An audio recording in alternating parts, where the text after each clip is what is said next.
What's up guys, MrVerry aka Adronus here, and today I'm going to be showing you Helheim, which is an undead island off of Svargrand. You have to get a certain amount of the Ice Islands quest done. I'm not sure what mission it is exactly, but if you're curious you can go on Wiki. And I like the shape of this mountain here. As you can see, it's very similar to a skull. And the reason for that is, like I said, Helheim is an undead island, and as you go down further and further, it gets progressively harder. The area I'm in right now, you can see I have it all mapped out, is filled with ghouls and mummies, so knights of lower levels love to hunt here. Paladins of lower levels can make really good money here too, but I would say paladins are better suited hunting the lower floors. And I think this floor introduces crypt shamblers and demon skeletons into the mix, and then mummies. And then the next floor is demon skeletons and bone beasts. So, and all these floors are pretty big. Like, you can definitely be able to hunt one floor and take it out. And this is kind of the intermediate floor between the bottom floor of Helheim. It has a bunch of bone lords and bone beasts. So naturally, we're going to use great fireballs. And for lower levels, this spot can be kind of a pain in the ass going down, as there's always going to be a couple bone beasts swarming, and the bone lords can summon skeletons and block you in. However, the nice thing is all these creatures are susceptible to fire damage, so if you are a sorcerer, you have an advantage there. And seeing if we got any loot yet. Now, on the bottom floor of Helheim, there is a bunch of brain deaths, and this is the area with the most brain deaths, I would say.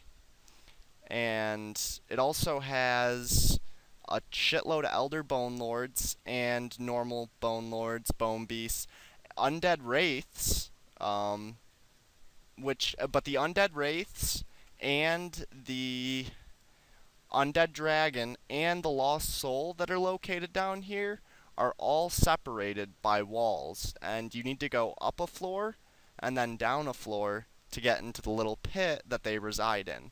But I'll be showing those creatures in a moment here, so you will see what I mean.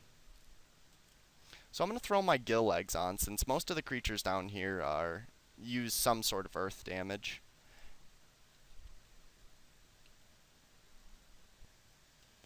Fuck.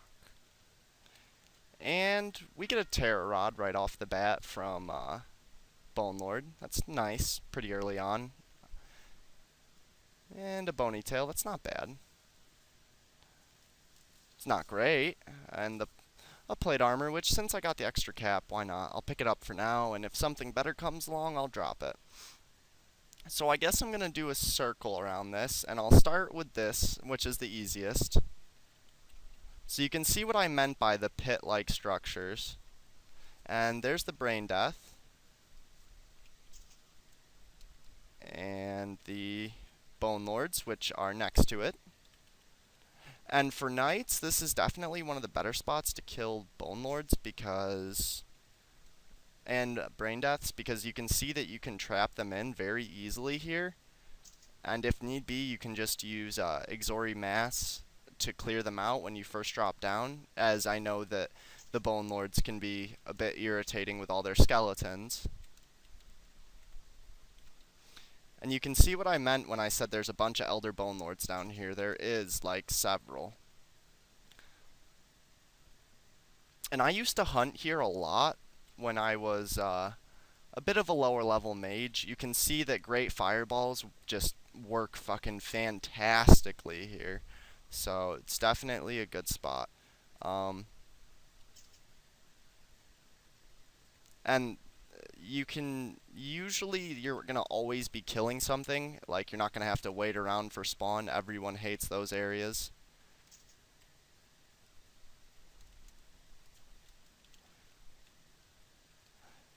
Unfortunately, brain deaths really don't drop loot that frequently.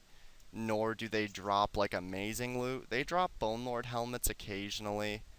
Um, they also drop Bone Lord shields pretty rarely. They drop Haunted Blades somewhat often, which Haunted Blades are pretty cool. The only other creature that drops them is, I want to say Night Stalkers and like one of the Inquisition bosses drops Haunted Blades, but they're a neat looking item. They're not really practical because I believe they're two-handed and have 40 attack, so they're not really a great weapon, but definitely cool to look at, and they're worth 8k.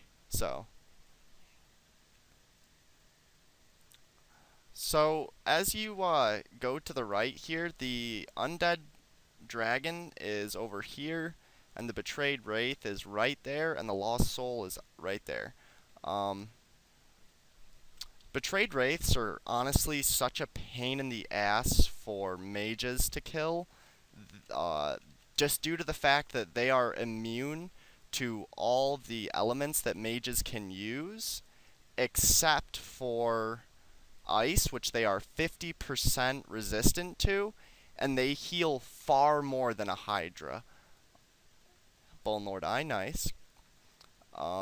And I'll go on to show that in a little bit. And I don't know that I'll be able to. I should be able to kill it with explosions. It's gonna take a little time if I actually sit there and see if I can do it. But I would like to kill one of everything down here while I'm doing a tour. Oops, didn't click. So I've seen that a lot of you have been requesting my Tibia videos lately, and I just haven't made a video in a while because honestly, I haven't been in like the best of moods lately, so I didn't really have much inspiration, but since you guys have been asking me a lot, I figured I would at least release another one to you. And this is one of my favorite areas. I really like this area. I just I don't usually come here. Like, I don't come here on my own free will because there's much better spots for me to be hunting. So you can see the Betrayed Wraith is immediately on me, and taking out all the little guys first, and now I'm just gonna use explosions on him and see if I can deal any damage to him, actually kill him. And he goes invisible. Now, Betrayed Wraiths are a lot easier for paladins because they can take physical damage, as you can see, and they are susceptible to holy damage, so that's nice. But you can see that they heal for a lot, and that they heal pretty frequently. And then they go invisible, which is a pain in the ass. So if this thing heals all the way up to full health, I'm just gonna quit. I mean, I've got 130 something explosions, so I should be able to take him out. I'm getting him down.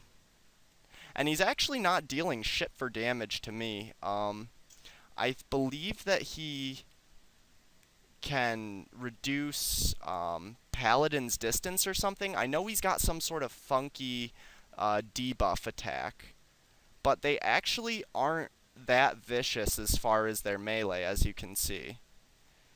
However, as a lower level, I would still be cautious. You can see how rough that paralyze was. I was barely moving.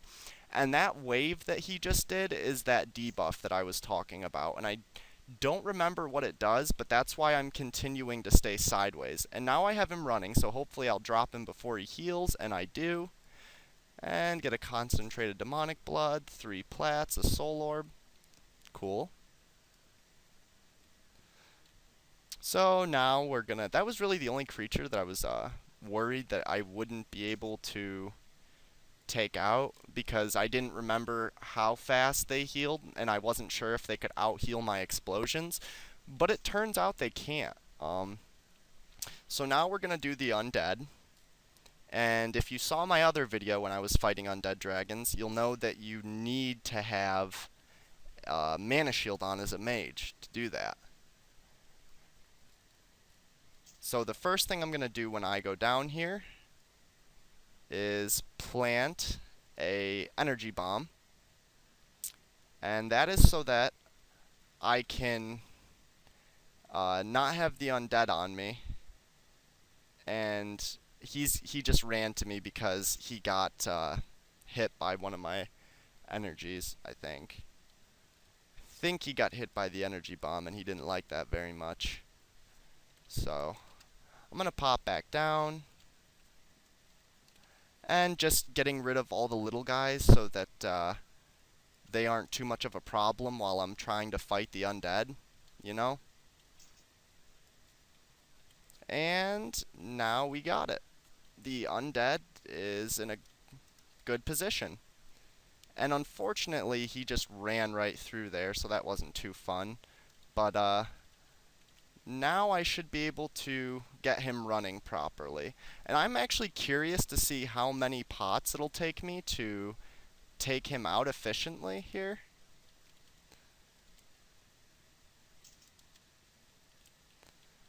Now, undeads aren't weak to energy damage, but they are susceptible to it.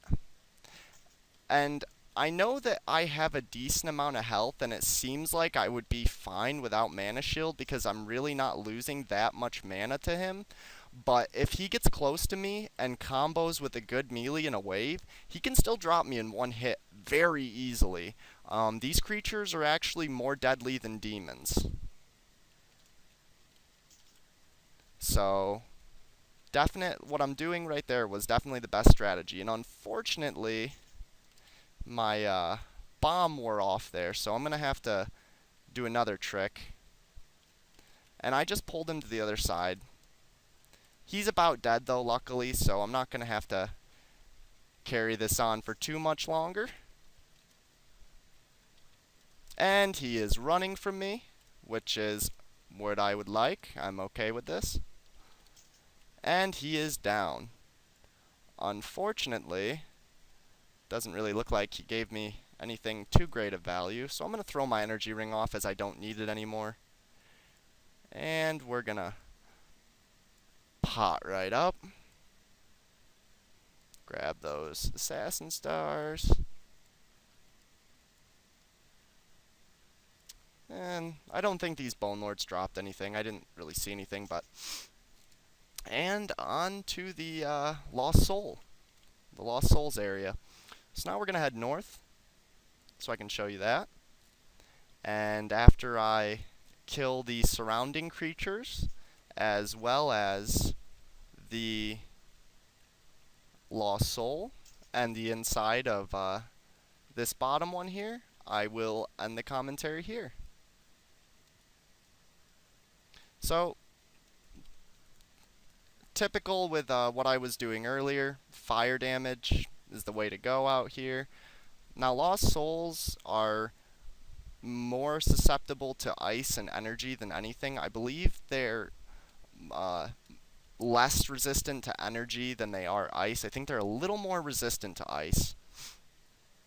But I do not need Mana Shield fighting Lost Souls, although their melee is a little bit better than a Betrayed Wraiths, and they do have a beam that deals somewhat decent damage. So I'm going to go ahead and take out all the other creatures.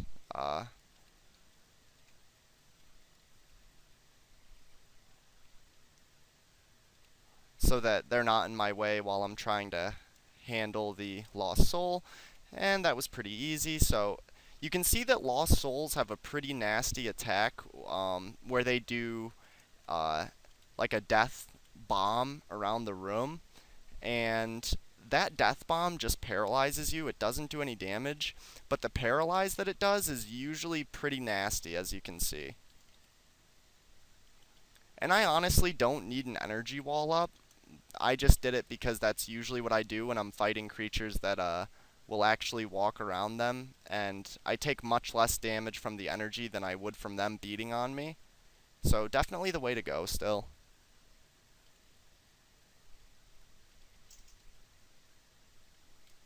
And hopefully this will be this is the final creature, so hopefully he'll actually drop some loot, so this video has some loot in it, and of course he doesn't. He is kind enough to drop me another Great Mana Potion and 3 plats, But I'm going to end the video here, guys. So thanks for watching. I hope you enjoyed. If you did, please leave a like, comment on this video with any feedback you have, and subscribe to my channel if you enjoy the content I produce.